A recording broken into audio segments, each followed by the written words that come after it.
जगदम्बे मात की जय।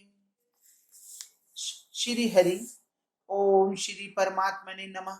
श्रीमद्वैपायन मुनि वेद व्यास प्रणीत महाभागवत देवी पुराण 51वां अध्याय।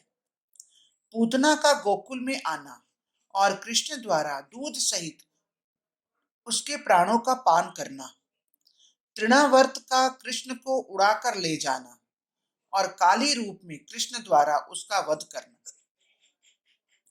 भगवान शिव का राधा नाम से स्त्री रूप में प्रकट होना। श्री महादेव जी बोले, मुनि श्रेष्ठ, प्रातः काल पुत्रोत्पत्ति की जानकारी होने पर नंद जी ने उसका जन्मोत्सव मनाया और ब्राह्मणों को हजारों गायें, दिव्य वस्त्र तथा बहुत सारा धन देकर राजा कंस को कर देने के लिए शीघ्र ही मथुरा के लिए प्रस्थान किया। इसी बीच मंत्रियों से परामर्श करके कंस ने बालकों को मार डालने वाली पूतना नाम की राक्षसी को गोकुल में भेजा। मुने, वह पूतना उसकी आज्ञा से सुंदर रूप धारण करके गोकुल में आकर नंद के घर में प्रविष्ट हो गई। उसे आती हुई देखकर ब्रज की सभी स्त्रियां परस्पर बातचीत करने लगी कि सुंदर रूप वाली यह रमणी यहाँ आ गई है। क्या देवराज इंद्र की पत्नी शची अथवा कामदेव की पत्नी स्वयं रति नंद के पुत्र को देखने के लिए आई हुई है?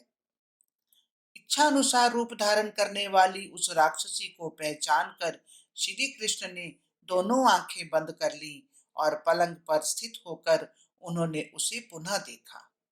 अग्नि के समान प्रदीप्त उस बालक को पर्यंक पर स्थित देखकर वह क्रूर राक्षसी पूतना विनम्रता पूर्ण मधुर वाणी में यशोदा से कहने लगी। पूतना बोली, सखी यशोदा, इसे मैं तुम्हारे सैकड़ों जन्मों का अर्जित भाग्य मानती हूँ कि तुम्हारे यहाँ यह सर्वांग सुंदर पुत्र उत्पन्न हुआ है। सखी यशोदा, इसे मैं तुम्हारे सैकड़ों जन्मों का अर्जित भाग्य मानती हूँ जो कि तुम्हारे यहाँ यह सर्वांग सुंदर पुत्र उत्पन्न हुआ है। आज मैं तुम्हारे इस सर्वांग सुंदर श्याम वर्ण वाले पुत्र को देखकर परम हर्षित हुई हूँ। तुम्हारा यह सुंदर पुत्र दीर्घ काल तक जीवित रहे। श्री महादेव जी बोले, नारद, इस प्रकार की स्नेह संबंधी वाणी बोलकर उस राक्षसी ने यशोदा से पुनः ऐसा कहा कि इस बालक को मेरी गोद में दे दीजिए। तदंतर उसका वचन सुनकर यशोदा ने उसकी गोद में पुत्र को दे दिया। तब उसे श्री कृष्ण के मुख में अपना विषाक्त स्तन दे दिया। श्री कृष्ण ने उस क्रूर स्वभाव वाली राक्षसी पूतना पहचान कर अपने ओष्ठ के द्वारा उसके स्तन से प्राणों सहित दुग्ध का पान किया। तत्पश्चात उस सुंदर सौम्य रूप को छोड़कर वह भयानक राक्षसी के रूप में आ गई और छोड़ दे ऐसा कहती हुई उसने प्राणों का परित्याग कर दिया। तदंतर विकराल मुख वाली वह भयंकर पूतना पृथ्वी को पीड़ित करती हुई विशाल पर्वत की भांति धरातल पर गिर पड़ी, जिससे पूरा गोकुल ढक गया।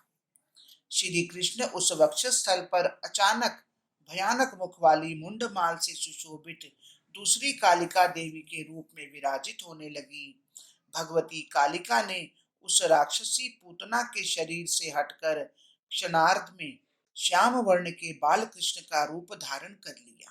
यह सब देखकर समस्त ब्रजवासी अत्यंत आश्चर्यचकित हो उठे। उन्होंने शिशु रूप श्री कृष्ण को परात्पर आद्या शक्ति के रूप में माना। इसके बाद औषधि युक्त जल से श्री कृष्ण का मार्जन करके यशोदा जी ने उन्हें उठाकर अपनी गोद में लिपटाकर उनके मुखारविंद में अपना स्तन दे दिया। इसी बीच उस पापी राजा कंस को राज्य देकर नंद गोप भी वहां आ गए। महामुनि, उस बालक का यह अद्भुत कृत्य सुनकर उन्होंने आदर पूर्वक अनेक उपचार अर्पण करके भगवती की विधिवत पूजा की। इसके बाद पूतना के निधन का समाचार तथा कृष्ण की यह आश्चर्यजनक लीला सुनकर कंस ने उन्हें अपना काल रूप समझ लिया।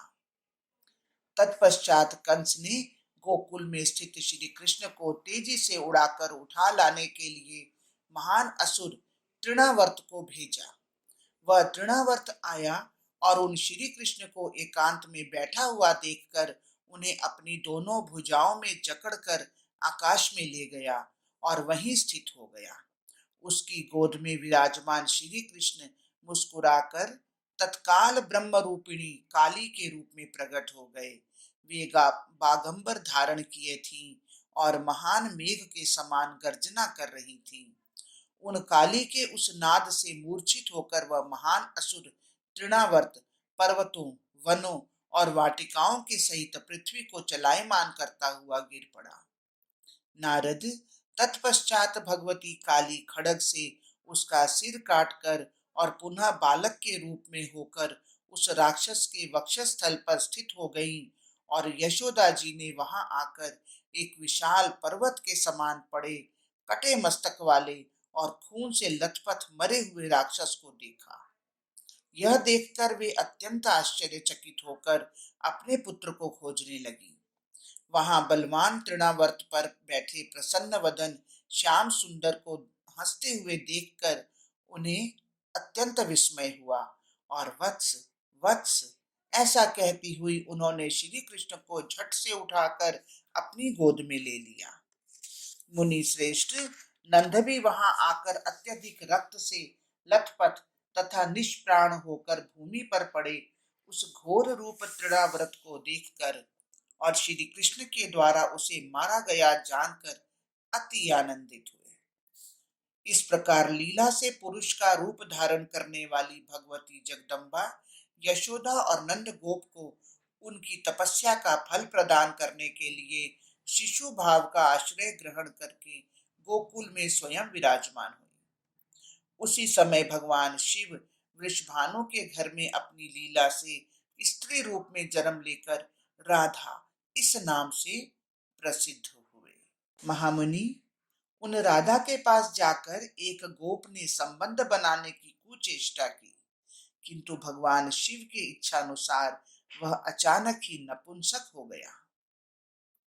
वे राधा कमल के समान नेत्र वाले कृष्ण के पास प्रतिदिन जाकर प्रेम पूर्वक अपने अंक में बिठाकर अत्यंत आदर से उन्हें देखा करती थी।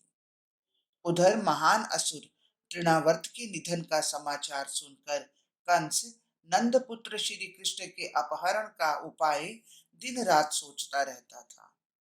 मुने, परम आनंद से परिपूर्ण आत्मा वाले रोहिणी पुत्र श्री बलराम असीम तेजस्वी श्री कृष्ण के साथ दिन रात क्रीड़ा करने में लीन रहते थे।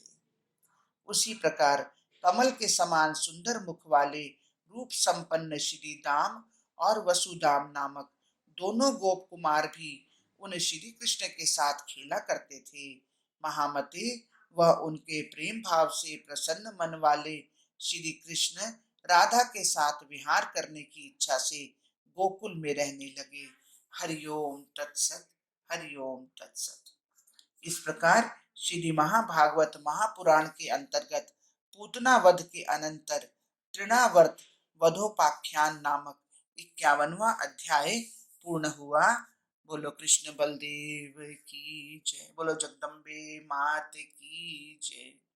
हे महाप्रभु, ये पाठ पढ़ने में, सुनने में, सोचने में, समझने में जहां भी कहीं कोई त्रुटि हुई हो उसके लिए हम क्षमा प्रार्थी हैं प्रभु।